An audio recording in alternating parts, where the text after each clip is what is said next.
Kemi një vendim të fundit për arrestin shtëpiak Sali Berishës.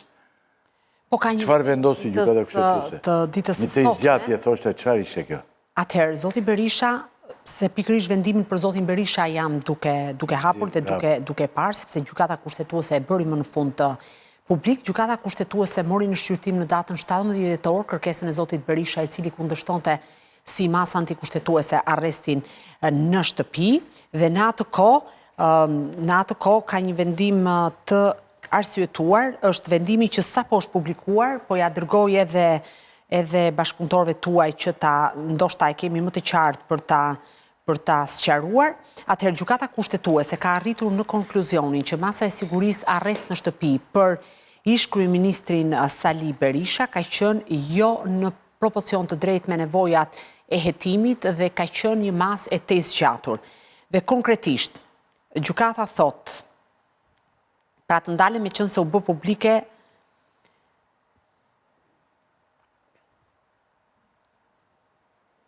në vendimin e gjykatave të zakonshme objekt kontrolli, ndonë se kishin kaluar 7 muaj nga caktimi masës së sigurisë arresti në shtëpi në lidhje me rrezikun e ikjes, nuk ka ndonjë arsyetim, ndërsa për rrezikun e marrjes dhe të vërtetësisë së provave, organi i akuzës në vijim, por edhe gjykatat e zakonshme në momentin fillestar të caktimit të masave të sigurimit kanë vlerësuar se u përmbushen nga masat e sigurimit që ishin caktuar më herët ndaj zotit Berisha, detyrim për të paraqitur në policinë gjyqësore dhe ndalim për dalje jashtë vendit, është masa tjetër.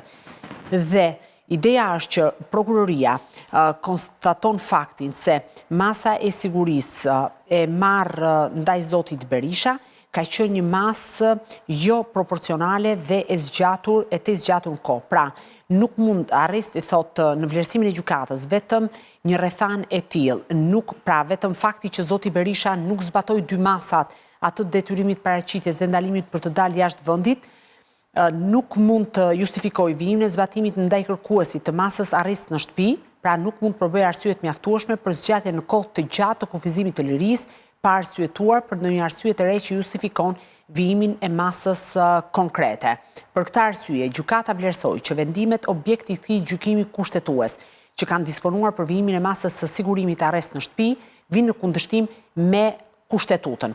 Atëherë, zoti Rakipi, për ta sqaruar, prokuroria e posaçme ju drejtua gjykatës fillimisht në mungesë të zotit Berisha për caktimin e 2 masave të sigurisë, masën e detyrimit për paraqitje dhe masën e ndalimit për të dalë jashtë vendit. Të dyja këto masa sigurie u miratuan nga gjykata, zoti Berisha refuzoi t'i zbatonte dhe më pas, sepse pretendonte që ishin antikushtetuese dhe SPAK duhet të kërkonte leje dhe autorizim në kuvend. Në momentin që zoti Berisha nuk i zbatoi këto masa, SPAK ju drejtua kuvendit, u morë autorizimi dhe më pas gjykata caktoi masën e arrestit në shtëpi, të cilë pra ishte një masë më ashpër sigurimi në raport me 2 masat e para. Dhe gjykata kushtetuese thot që pavarësisht që ndaj zotit Berisha për shkak se ai ka refuzuar t'i zbatoj këto 2 masa, është caktuar kjo masë më ashpër, gjykata do duhet të kishin në konsiderat që kjo masë të përshtatej nevojave të hetimit. Pra, a ekzistonte rreziku që Sali Berisha të largohej jashtë vendit përsa kohë që kishte një masë tjetër ndaluese siç është ndalimi për të dalë jashtë vendit?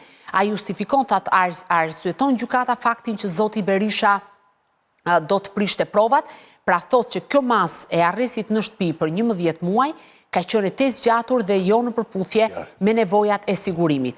Por thënë thjesht, kjo për momentin është thjesht një fitore morale për zotin Berisha dhe më pas i jep mundësinë që këto shkelje ti shfrytëzoj për në Strasburg për të marrë me çështjen ti, pra me çështjen Partizani në thelb, sepse sa i përket faktit që ai ka përfunduar tashmë arrestin në shtëpi, pra ajo masë ka rënë në moment që dosja u dërguar për gjykim dhe ka qëndruar 11 muaj. Pra do thot për momentin është kjo i jep mundësinë zotit Berisha të ketë një mbrojtje ose një argument të shtuar në gjykatën europiane për të drejtat e njerëzit.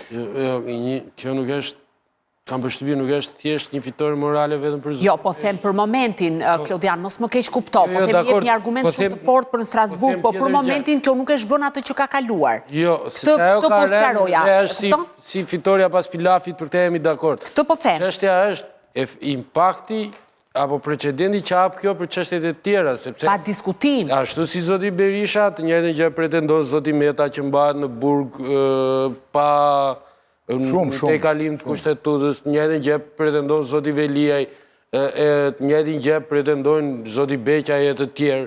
Pra, në këtë kontekst, ky vendim qa dere hap, apo qa rrugë hap për këto çështje? Duhet analizuar, sepse vendimi nuk është arsyetuar i plot. Pra është vetëm një ekstrakt dhe është marrë një vendimi kalojmë se kemi tani nga gjykata kushtetuese. Kur të arsyetohet, duhet parë, sepse kur them një fitore morale, kam në kuptimin që çfarë ka ndodhur nuk zhbëhet. Zoti Berisha mund ta përdorë si argument në Strasburg dhe ka argument shumë të fortë, mund të shfrytëzohet, pra mund të shërbejë si precedent. Momentet caktuara të vendimit, se vendimi merr praktikisht fuqinë e ligjit, dhe është i zbatueshëm për gjitha gjykatat. Por duhet parë edhe arsyetimi në thelb. Në flagrancë mund të sekuestrohet sendi, sepse në thelb telefoni konsiderohet send. Por që të ndërhyjë në përmbajtjen e telefonit, të marrë mesazhet, komunikimet, fotot, videot e tjerë, do duhet që prokurori t'i drejtohej gjykatës dhe të arsyetoj që provat ose të dhënat që gjenden në celular janë të tilla të cilat do duhen dhe janë të nevojshme për çështjen.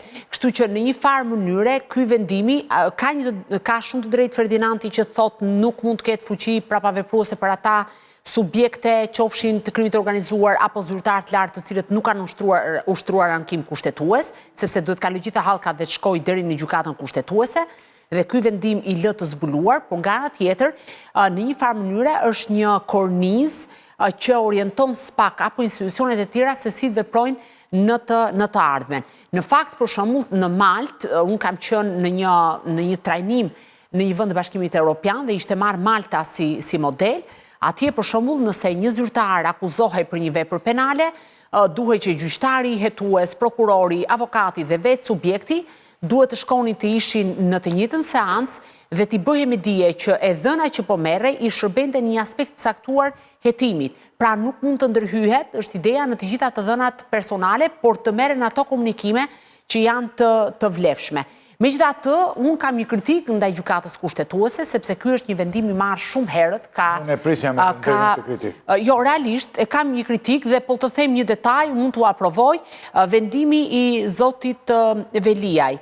Vendimi i rastit konkret që ne po përmendim janë publikuar pas një ankese zyrtare që unë kam bërë në gjykatën kushtetuese. Dhe këtë mund t'u aprovoj sepse shkresa ime është me protokoll, sepse kishte kaluar te çdo dyshimit arsyeshëm. Pra në kuptimin që edhe ngarkesa sado që të justifikojë gjykata kushtetuese, nuk mund pafundësisht të mbante në sirtar dhe pa arsyetuar një vendim që në thelb do duhet të ishte i zbardhur në kohën më të shpejtë të mundshme. SPAK heton pasurinë e familjes Berisha, të cilën mund të avijojmë edhe më emisionin e ardhshëm, por a mund të themi pak gjëra tani, pastaj Bregu? Për këtë mund të themi, SPAK heton pasurinë e familjes Berisha? Po ka një hetim pasuror, sepse në gjitha rastet kur zyrtarët e lartë... U tha për shpitet gjithë... Atëherë, kur zyrtarët e lartë dërgohen për gjykim, për vepra penale... Jo, e kam konkretisht për shpenzimet e kuvendit Partisë Demokratike. Jo, po vetëm këtu.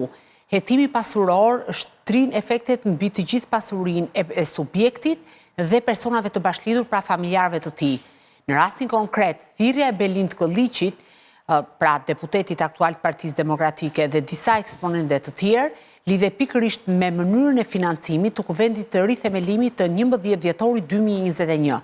Pra SPAK, me sa duket, edhe pse nuk ka dhënë shpjegime zyrtare, por nisur nga mënyra se si janë pyetur persona dhe interesa që kanë patur prokurorët, duket se janë të interesuar të dinë kush janë financuesit e kuvendit të rithemelimit të 2021-shin, a janë bërë këto financime, pra a janë deklaruar në përputhje me ligjin, si janë shpenzuar parat, si janë bërë pagesat për stadiumin, për të gjithë, pra për gjithë mënyrën e organizimit të kuvendit, sepse duhet kemi parasysh që është marrë me qëra stadiumi e Rëdbenja, ka patur të gjithë bazën materiale që është dërguar aty për të organizuar ky kuvend. Po ashtu është bërë edhe votimi nga antarësia për zgjedhjen e komisionit nëse e mbani mend të rithemelimit. Dhe në këtë aspekt, SPAK me sa duket është duke parë edhe këtë çështje. Se çfarë rezultati do të jetë, kjo pastaj mbetet për të parë sepse përgjithsisht hetimet pasurore zgjasin. Por ideja është pra duket një hetim i thelluar për familjen Berisha.